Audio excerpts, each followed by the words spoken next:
I made a post where I was trying to address many Africans and especially Ghanaians who are hating on Nigerians, and particularly the Igbo tribe. And in that post, I was telling them who their real enemies are, and I've tried to engage with a lot of them to understand what the issues are and what the concerns are. I think from what I discovered, a lot of them are just jumping on a bandwagon and not understanding what the issues are. You are here again with the insult. You are here again with the insult, Dr. Godsey. You are still here with the insult. Credit to you, Dr. Godsey. The reason I give you credit is because, you see, you're a very honorable man. Your looks and your posture and your appearance shows an honorable person, a well-educated person.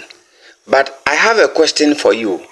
On what authority are you advising Africans?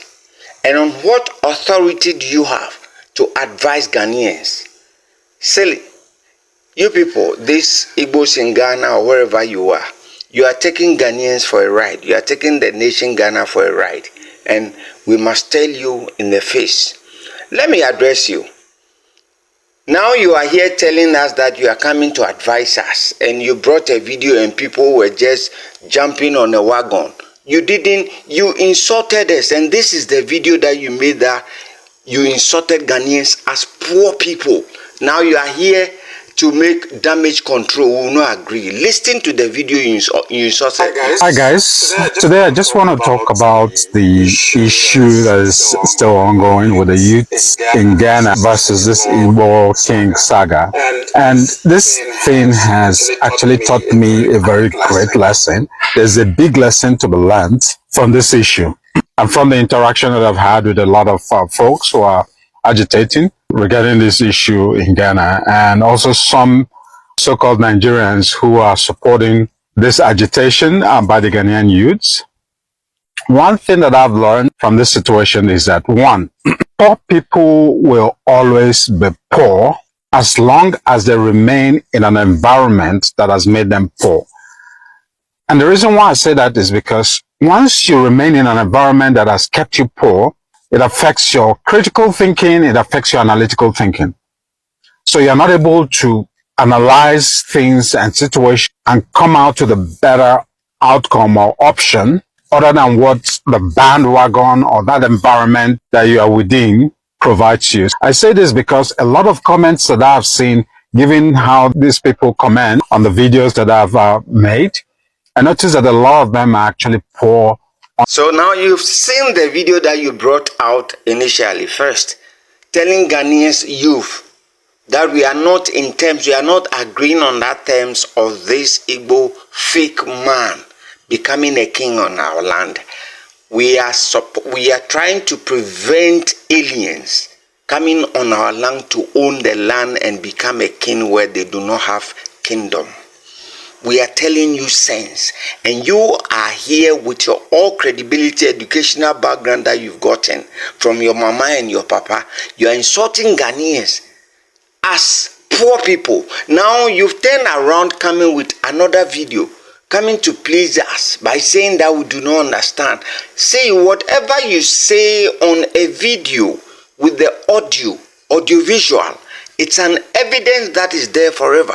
So that is why I just brought to you to know that whatever you are coming to say now to make damage control will not work. Now, listen to what you yourself you are coming to say now to make Ghanaians feel that you are a good person. My brother, you are not a good person. You meant Ghana, you want to insult us, and we are ready for you. Please, let's listen to the video, the new one. I made a post where I was trying to address many Africans and especially Ghanaians who are hating on Nigerians, and particularly the Igbo tribe. And in that post, I was telling them who their real enemies are, and I've tried to engage with a lot of them to understand what the issues are and what the concerns are. I think from what I discovered, A lot of them are just jumping on a bandwagon and not understanding what the issues are. A lot of them have given me a range of different issues. Some are saying that, oh, the Igbo king, there's not supposed to be kingdom in Ghana. Nigerians are loud. Nigerians are this or that. So a lot of them cannot pinpoint exactly what the issues are. And I find it difficult to understand why in 2025, the issue of somebody who decides to make himself a king of a tribe or of his people for cultural cooperation in Ghana, why that is an issue. He has not called himself a king of Ashanti or something like that. He has not called himself the king of Accra. Why is a king the nomenclature king? Just a prefix that somebody attached to his name. Why is it that in 2025, Africans and Ghanaians are focused on inconsequentials? How is this a threat to Ghanaians and Ghana compared to the military base that your government allowed to be located in Ghana, which is even more of a threat to your country and to Africa and to the sub-region? How is somebody's personal ambition a threat to you? So I don't understand. If you understand, please put it in the comment section below. Now, here's what I think. African youths are focused on things that do not matter in 2025, either by design of their governments or their people or whatever, and this cuts across the whole of Africa, including Nigeria. African youth should begin to focus on AI. AI is developing. China, look at China. China is developing exponentially. Africa's population is burgeoning, is increasing. Africa should begin, and the leaders of Africa should begin to focus on AI, cybersecurity, biotech, agrotech, digital economy. Africans should begin to focus on things that matter. Oh, somebody who put king to his name or is trying to form a kingdom here or there. These are complete inconsequential things. Let's begin to focus on things that matter. Look at Iran. Iran has been able to develop with its young population and with its young workforce, develop offensive missile capabilities. Russia, China, Indonesia, all these countries are Malaysia. A lot of these countries started at the same time Africans began to gain independence, but they have far surpassed Africa. And yet we are focusing on religion, on tribe, on useless things. So governments in Africa, this is a serious call to you guys. Begin to build tech hubs all over the place. In local communities, let there be tech hubs where people can go, develop their IT skills, develop apps, digital economy. That's what is moving now. Let people stop focusing on things that don't matter. Churches are being built all over the place, for example, in Nigeria now and that. Can we stop? Let's put a pause to building churches. Before you build one church, let there be 10 tech hubs in the community or in the place, or agro tech hubs, biotech hubs. My brother, what have you done yourself? You are just barking like a dog. Excuse my word. If you have someone to advise, you better go to where you hail from. In Africa, where Ghana belongs, we have our elders that we learn from them and they teach us sense. Our elders, we do not disrespect our elders.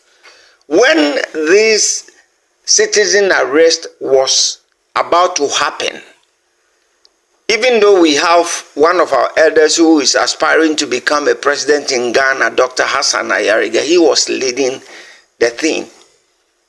He told us something, and then we rescinded our decision. That means we respect our elders.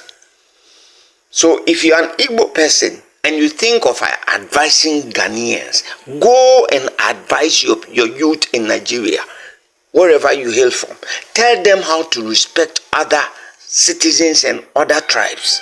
We may not all come from one mother, but I think you people sometimes may come from other mothers, but other mother, the same mother, because the way you do your things, you support just blindly. This Igbo king, I am just asking a question, would you accept a Ghanaian to work in Nigeria for a long time and want to become a king in the Igbo land? Would you Igbo people accept it? If you won't accept it, then we are not going to accept this Igbo Atasa in Ghana. Let's continue watching this new video. That many of those educated people, many of those enlightened people, home and abroad, do not support this agitation that their youths are having. I can guarantee you that. Because they think differently, because their exposure, their education and all that make them think differently. Even when they don't want to think differently, by the time they begin to put one or two or three together and begin to analyze and critically analyze and all that, they come out with a better option. That's one thing I see here. Poor people are always gaining success.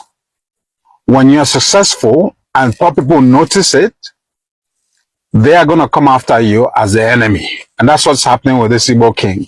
Forget about all the talk about kingdom or no kingdom. Everybody knows that that means nothing. But I've watched most of your videos on TikTok, and the way you talk, you behave as if you own the world. That is how most of you people talk. Your mannerism, the way you command the English, as if you own everybody in this world. And you see, that attitude is not good.